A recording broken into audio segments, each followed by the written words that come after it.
Hello, my name is Lacey, and this is my video about why I advocate the Zeitgeist movement and a resource-based economy. I advocate the Zeitgeist movement and a resource-based economy because I'm a very spiritual person. Jacques Fresco likes to ask people what they mean when they say that they're a spiritual person, so I'll tell you what I mean. What I mean by being a spiritual person is living a life that is examined, an examined life in the Socratic sense. This examination of my life has led me to learn as much as I can about how the world works and how human beings become what we are. By living an examined life, I feel that I have a significant life, not one wasted on material pursuits and mundane things. To truly live a spiritual life, I think you must be educated as to how society really works and what the repercussions of your actions are, at least as much as possible. I see people go to Christian churches and call themselves Christians and tell themselves that they live a spiritual life. And then they go to work the next day and they play the game of money and they make a profit at someone else's expense. I think they really have no idea the amount of harm that they do every single day because their lives are unexamined. I don't think that people in the United States really realize what we're doing when we shop at Walmart and IKEA and places where you can buy lots of cool stuff at very low prices. I don't think that most people understand that it's because these things are made in the third world, where people make maybe $2 a day, that's why we get this stuff so cheaply. I don't think that people really understand that the comforts that we take for granted here in the Western world, we only have because others around the world are suffering. That's the monetary gain. I certainly would like to think that if people did truly understand this, something would be done about it.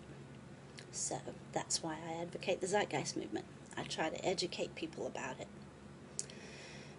Also, right now we live in a world where we can't trust one another, and that puts us at a major disadvantage for spiritual growth. Having to compete with one another for our resources encourages lying, stealing, cheating, and even worse.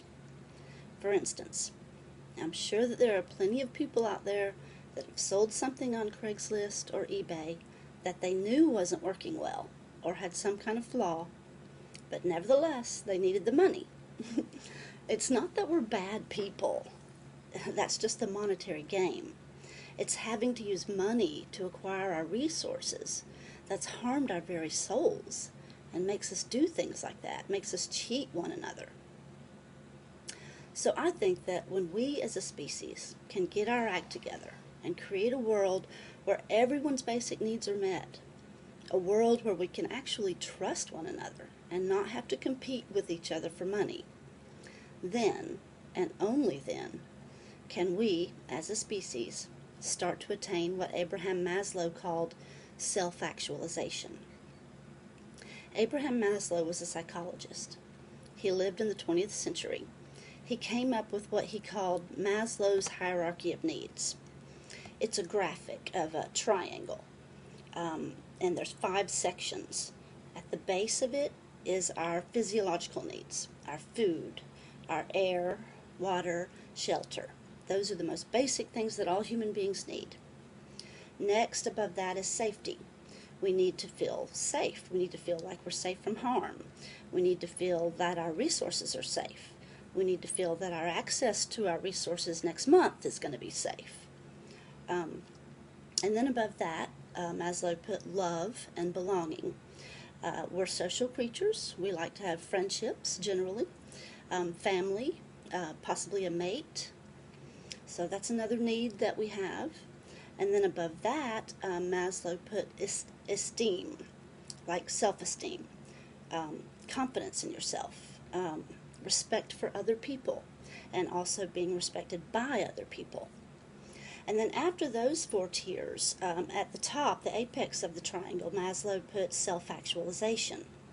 This is where our creativity comes from, and our problem solving, and our being able to examine our beliefs and question our indoctrinations and our dogmas. When we can only do that when we feel safe. A lot of people subscribe to dogmatic beliefs because they want to be accepted. They want to not lose their job. So a lot of the beliefs that people have today, people would be very afraid of questioning those beliefs because of the way that we have to earn money to get our resources and to fit in. If you're ostracized, heck, it's like back in the caveman days. If you're ostracized for your beliefs in our society today, that could actually hurt your access to your resources. And so a lot of people don't question their beliefs and self-actualize, actually get to the top of that pyramid. So, let's see. To me, to create a world where our basic needs are actually met automatically, where we can feel secure, where we can be accepted by others and therefore have confidence in ourselves, a world where we could begin to self-actualize, each of us as individuals and then collectively as a whole. To me, that would be the epitome of human spirituality. So I say, let's work on a world where we can live in peace and actually trust one another. Let's work together to create a world of abundance for all of humanity, and let's just see where we go from there. I think the possibilities will be amazing. I think there are possibilities that we can't even imagine today because we're so boxed in by the monetary system.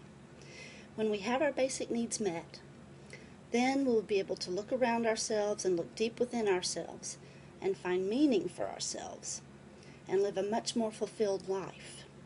This is what I try to help create. To me, this is spiritual. Thank you.